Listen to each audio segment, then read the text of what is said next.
Going to talk about some common struggles that clients have and consistently have amongst, this is not singling anyone out. This is like every client experiences this. So first thing is we absolutely should and do love our dogs so dearly.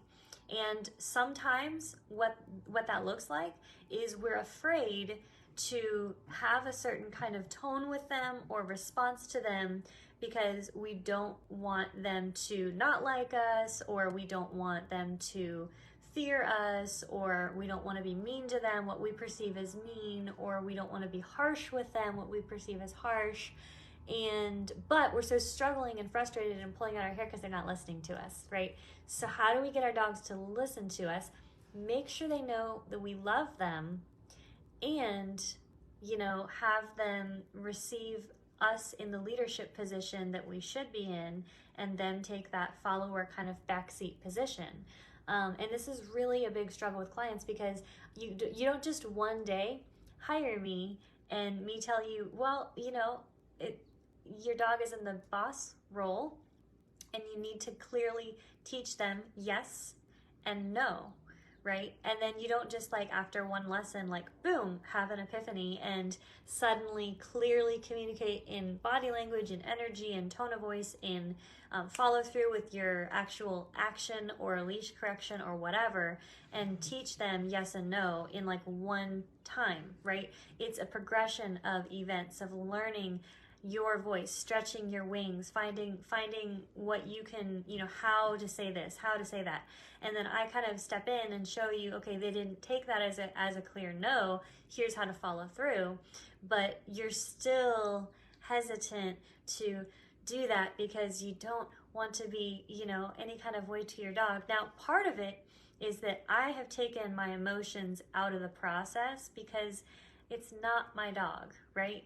But I will tell you, this is and was a struggle for me, even with my dog, because yes, my emotions are tied to my dog too. My emotions are also really tied to your dog, but honestly, I had to learn, and I'm glad for the coaching I had. I'm grateful for that, but I had to learn how to take my emotions out of even your dog in the process and put it into your goals, my client's goals, right? Because I care so much that every single dollar you pay me is going to put food on my table.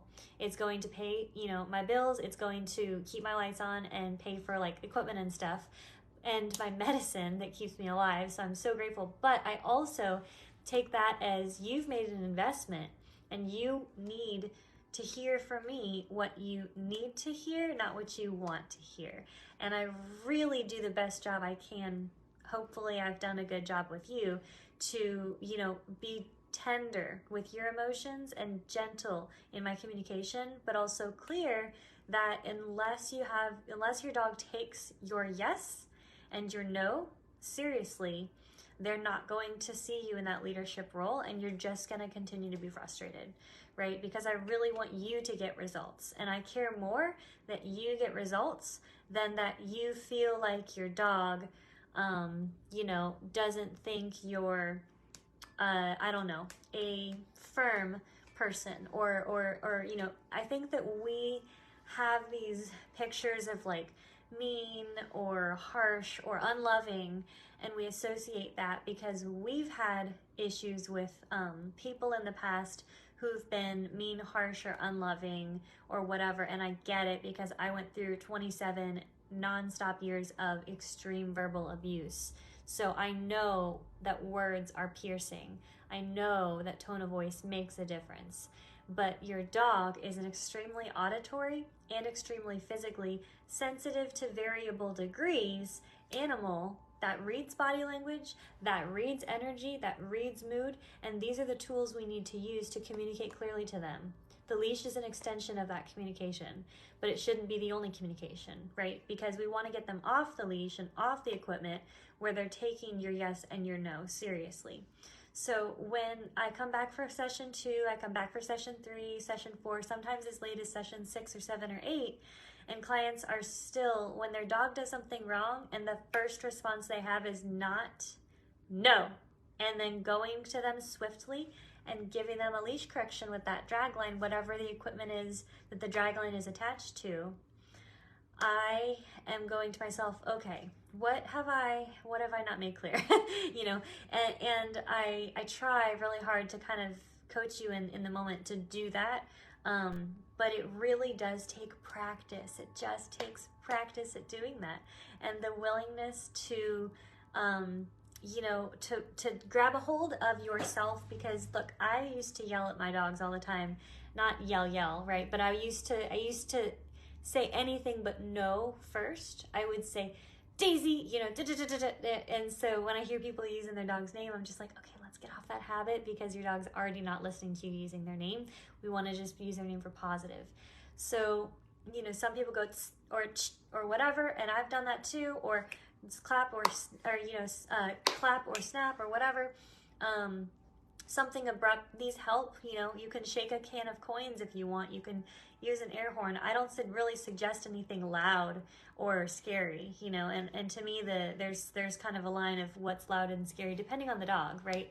How sensitive that dog is. An air horn is definitely, oh, if it's over the top for us, it's way over the top for them, because their hearing is more sensitive than ours.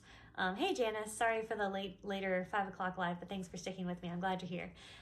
So I talking about common struggles amongst clients, and this is like mass sampling all my clients. I'm not singling anybody out. These are common struggles, right? So when I'm talking about when our dog does something we don't want them to do, and our first response is anything but no, and then go to them and give them a correction with the equipment, with the drag line.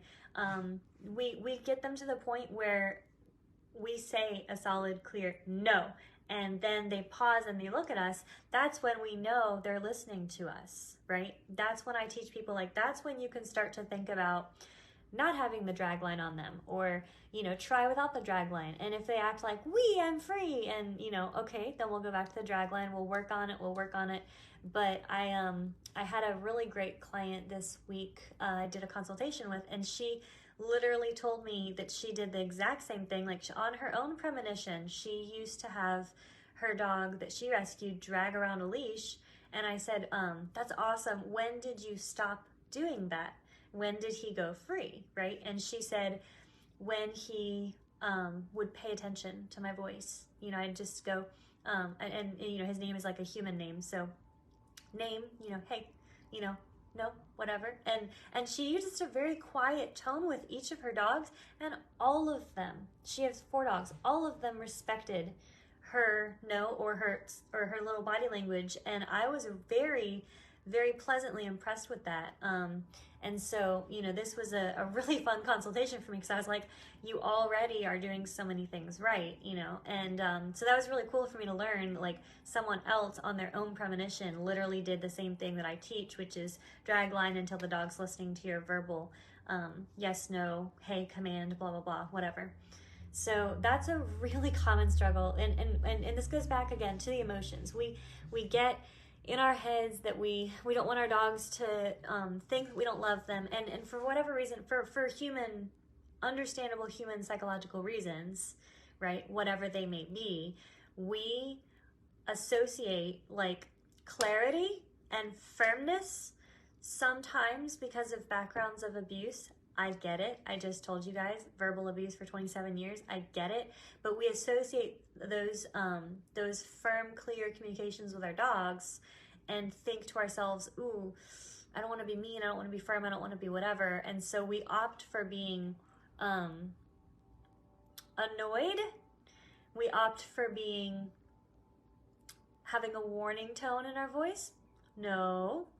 If you do that again, I might have to think about telling you no for real, right? These things. Look, I get it. I did it too. I really did with my dogs, and I had to learn, and it took time. It takes time and practice, deliberate practice. And, you know, and we opt for, we'll allow ourselves to get frustrated and annoyed, and it builds, and then it kind of builds into like, you know, this frustration. And your dog is not listening to you if you're handling them with frustration. they ignore an annoyed attitude, honestly, because they're just like, la la la, whatever else, you know, and they just don't respond well to lack of clarity. So when we're coming from a place of thinking like it's I don't want to be mean or harsh, don't be mean or harsh. I don't want you to be mean or harsh either. I don't want you to think that you're being mean or harsh to your dog. But being firm is fair, and being firm is being a faithful, good leader to them, because they need someone in that position, and they receive you telling them no for, you know, hey, your hand's gonna get burnt on that burner if you don't, you know, no, you know, that kind of like urgency. They respond to you telling them no, and then when they pick the right thing, you telling them, yes, that's it, yes, good boy, and really, really rewarding them for the right thing. They respond to that beautifully, and I think in all of my estimation, understanding, and reading of their body language over 20 years time, when I see a dog receive that yes and understand, oh, that's what I'm supposed to do and that's what I'm not supposed to do, they feel so loved. They really do. So if you want to love your dog well and don't be mean to them, then don't be mean to them, but be clear with them, because clear is loving. So that's, hopefully that wasn't too in your face.